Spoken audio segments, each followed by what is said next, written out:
This so-called controversy concerning our temple is very unfortunate. The worst part is, why did Chandrababu Naidu resort to such practices? Why did he stoop down to this level? Just today he is advertised in his newspaper, advertised in the newspapers, so-called newspapers supporting him, about his 100 days of regime. He knows very well that during the course of these 100 days, Chandrababu Naidu failed on every promise what he made to the people during his election campaign. He failed on every campaign, he failed on every promise that is mentioned in the manifesto. In the manifesto, he spoke about Super 6. In the manifesto, he spoke about Super 7. And after 100 days, he stands in a situation where people are cursing him for not delivering on those promises. And to divert people's attention from this act of his,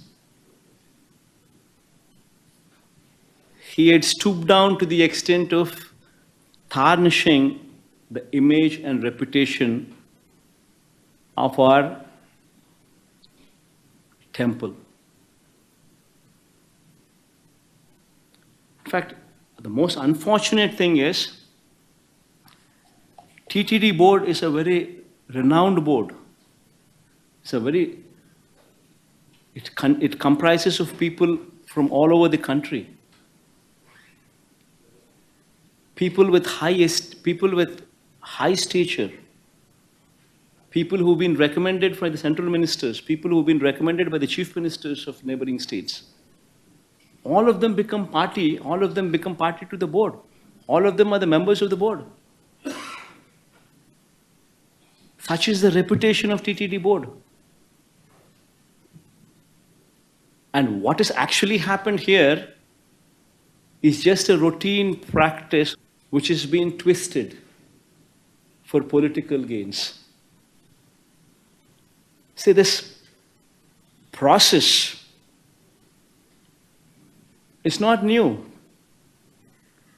Every 6 months, TTD routinely calls for tenders.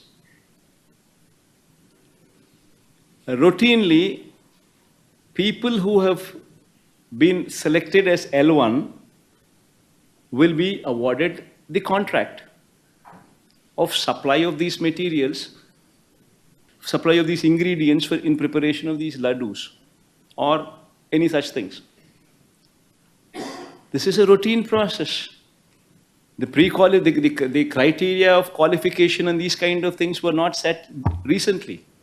They've been in existence for decades, not that it's come out of the blue only in recent years. No, not so.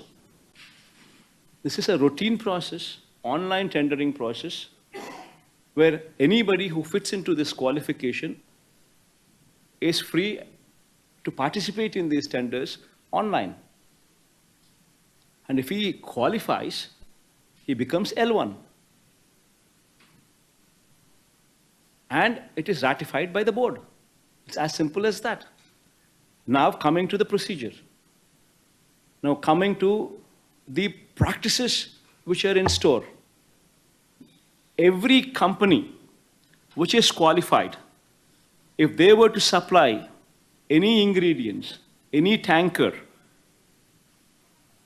they would have to ensure that every tanker what they supply would have to be carrying NABL certificate, National Accreditation Board for Labs certificate, whatever this board, National NABL certify, whatever certificate these people give them, that certificate on product quality would have to be obtained with every tanker these people bring. And the process doesn't stop there. When these people come, when this tanker comes with this particular accompanied certificate, then after that, TTD also mandatorily conducts 3 tests, collecting 3 samples from every tanker. This is mandatory, compulsory. And all the 3 tests conducted by TTD, only when they pass out,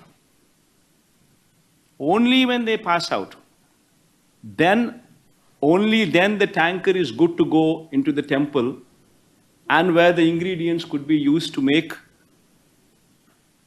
laddus or different kinds of prasadams, what will later be distributed to the devotees.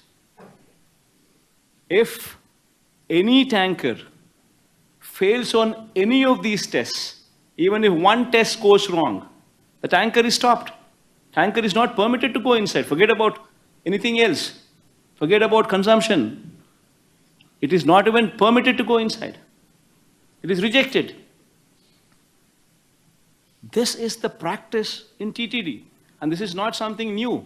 This has been going on for decades. This is a robust practice which is in place. And unfortunately,